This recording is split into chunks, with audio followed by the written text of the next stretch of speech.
Hello बच्चों, आज हम लोग वर्ग 10 में द्विघात समीकरण चैप्टर से द्विघात समीकरण का मूल निकालना सीखेंगे। ठीक, इसमें क्या है कि आपको यहाँ पर सवाल दे दिया है।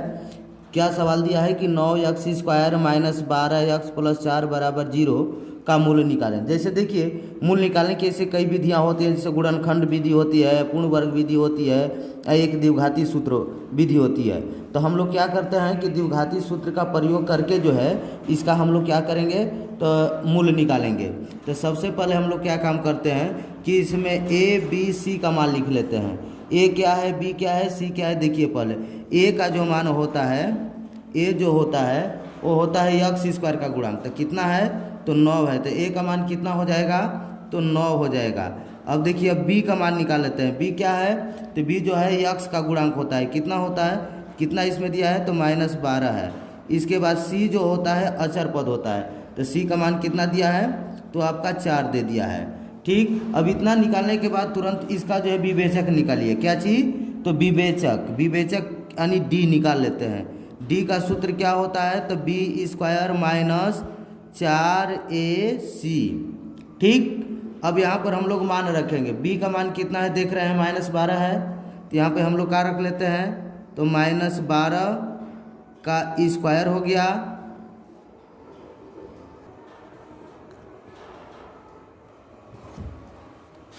यहाँ b का मान कितना है तो -12 है। तो -12 का स्क्वायर कर देते हैं। फिर माइनस यहाँ पर ले लेते हैं 4 गुणे a का मान कितना है तो 9 है। अब b का मान कितना है, c का मान कितना है तो 4 है। ठीक, अब देखिए, अब 12 का स्क्वायर करेंगे तो कितना होगा। देखिए यहाँ पर माइनस है और ऊपर स्क्वायर है।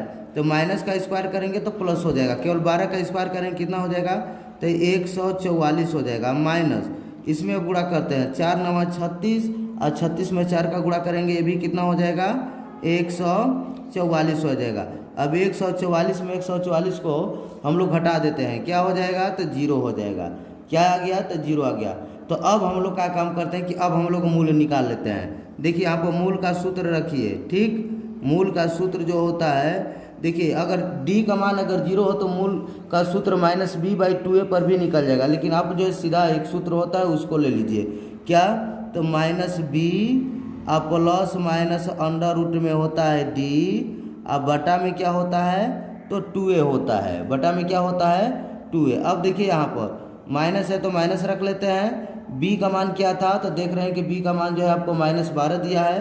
तो यहाँ पर हम लोग -12 रख लेते हैं। -12 अब plus minus under root d का मान कितना आया था तो 0 आया था। अब बटा में कितना रख लेते हैं हम लोग तो बटा में 2 और गुणे a का मान कितना है देख लीजिए, यहाँ पर देखना भी पड़ेगा आपको। a का मान 9 है। तो यहाँ पर a की जगह पर क्या रख लेते हैं तो 9 रख लेते हैं। ठीक, अब देखिए माइनस माइनस क्या हो जाएगा प्लस हो जाएगा, यानी केवल क्या लिख देते हैं तो 12 लिख देते हैं प्लस माइनस। अब यहाँ पर देखिएगा 0 का वर्गमूल क्या होता है तो 0, अब बटा में कितना हो जाएगा तो 18 हो जाएगा। ठीक, तब इसमें आपको 2 मूल निकलेंगे। एक अल्फा, पहले मूल को अल्फा से लिखते हैं, दूसरे मूल को बीटा से लिखते हैं, यानी दोनों जो है x का ही मान होता है।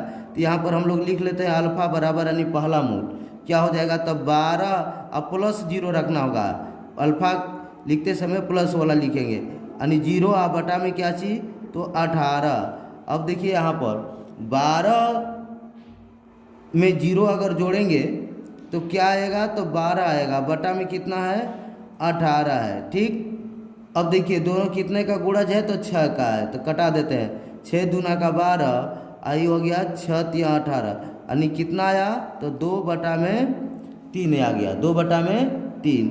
अब देखिए दूसरा हम लोग क्या चीज़ तो बीटा का मान निकालते हैं। बीटा, तो बीटा बराबर दूसरा मूल जो है बीटा हुआ।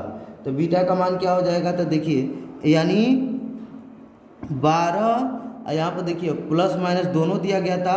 तब अल्फा लेते समय हम लोग प्लस लिखे, अब बीटा लेते समय यानी दूसरा मूल को लेते समय क्या लेंगे तो माइनस ले लेंगे। तो यहाँ पे माइनस जो है क्या ले लेते हैं 0 और बटा में 18। अब देखिए 12 में से 0 निकलेगा क्या बचेगा तो 12 ही, अब बटा में क्या है 18 है। अब इसको भी हम लोग कटा देते हैं 6 से। 6 दूना का 12 और 6 × 18, यानी 2 बटा में कितना हुआ तो 3 हुआ। 2 बटा में कितना हुआ 3, तो हमारा आंसर क्या हो जाएगा?